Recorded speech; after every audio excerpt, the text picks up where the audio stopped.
Tá a fim de assistir futebol no streaming com o menor delay do mercado? Então assina a Zap, link na descrição. Agora, mudando um pouco de assunto, voltando a falar do que a gente começou a falar, recentemente o Cuca deu uma entrevista na apresentação dele no Atlético, acho que foi Não, foi depois, do jogo, né? É. E ele citou você. Citou um texto seu que o fez parar, refletir e encarar o problema dele, né? Com a justiça, com a sociedade, um problema moral, digamos assim. Como que você viu tudo isso? Como você se sentiu vendo ele citando o seu texto? Enfim, conta pra gente. Então, eu vou falar muito Só complementar uma coisa. Aquele dia, o Cuca fez, na minha opinião, um certo atraso. Muito. Que eu gostaria que ele Sim. tivesse feito sentado na mesa do Corinthians. Sim, Por exemplo. teria sido tão bom, Você acha que... Porque tem a questão legal da coisa, que aparentemente foi resolvida a partir de uma série de questões muito particulares do caso, que envolve prescrição, que envolve morte da vítima, que envolve, inclusive, que não teria sido um julgamento justo e tudo mais. Então tem a questão do legal, que isso não estava resolvido na época do Corinthians. Mas não tinha tido... E assim, Rodolfo, o que eu mais esperava não era a questão legal. Eu esperava aquele discurso. Sim. Porque com aquele discurso...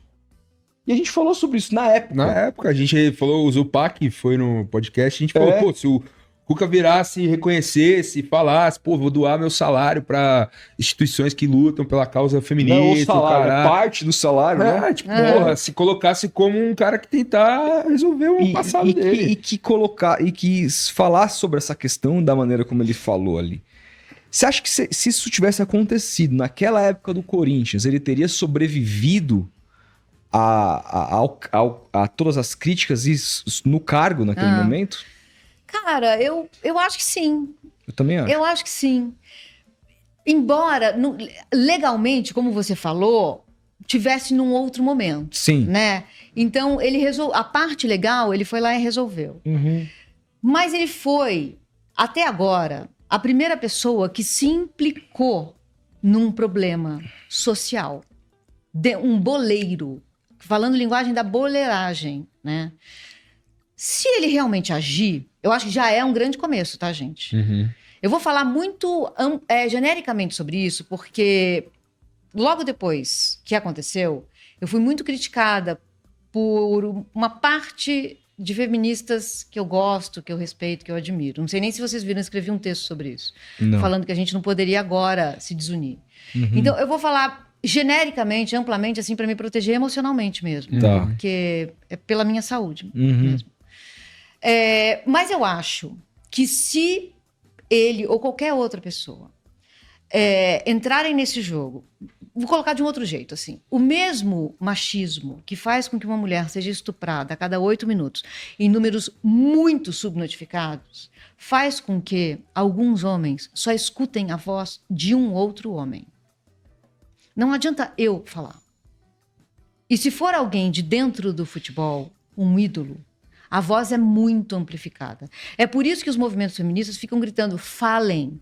A gente está sozinha. Pelo amor de Deus, alguém fale. O cara foi lá e falou.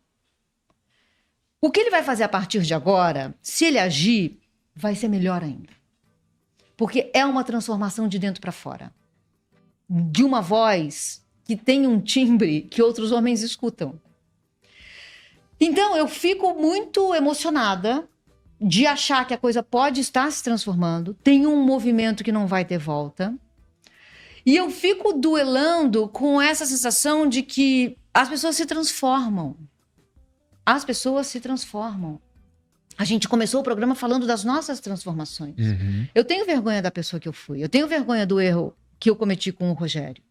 Me envergonho disso. Mas eu consigo hoje olhar e entender por que eu errei, como eu consegui superar e o que eu posso fazer para não errar de novo. E eu estou numa luta de transformação, de educação. A gente se transforma com educação. A gente se transforma fazendo que o outro enxergue o mundo, os horrores desse mundo, por que eles existem? Por que a gente precisa lutar por um mundo em que meninas não sejam mais estupradas, abusadas, assediadas? Por que a gente precisa lutar por um mundo que a cor da pele não defina destino?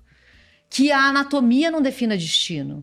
Que você ser homem ou mulher não te sequestre o destino. Porque, gente, assim, deve ser horroroso ser homem.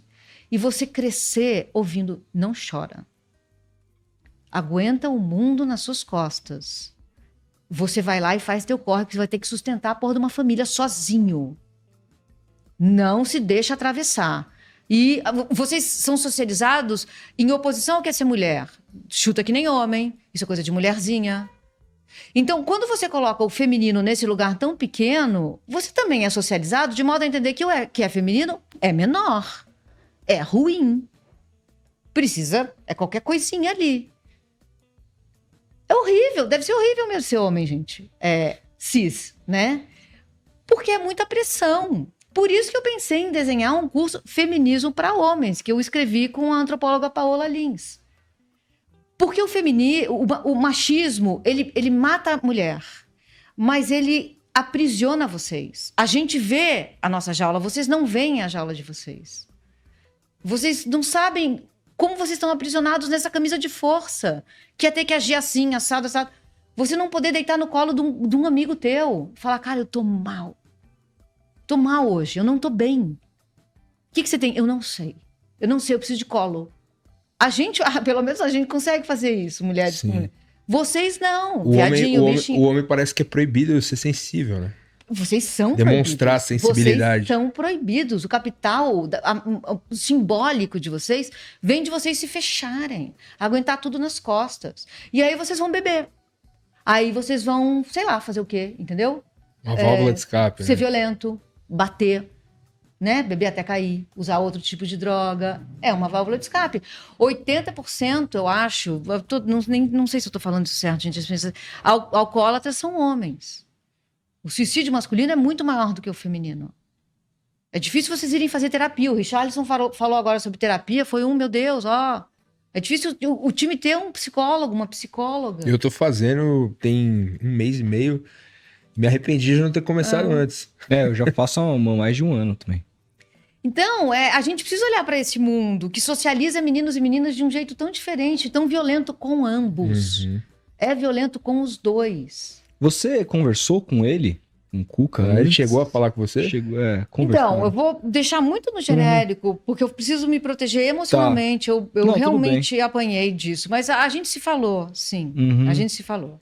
E eu disse para ele que se ele fizer ações, ele pode revolucionar de dentro para fora isso.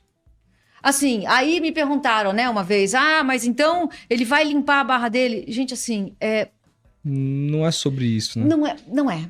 Mas no final ele vai ter limpado a barra dele. Não é sobre Se ele isso. tiver transformado, base de um clube onde ele está, as bases, se ele tiver evitado que 100 mulheres passem por qualquer tipo de abuso, ter limpado a barra dele é um efeito colateral. Eu não tô nem aí. Eu não tô nem aí. E assim, quantas pessoas a gente conhece que a barra foi limpa e a pessoa se transformou em uma coisa muito melhor?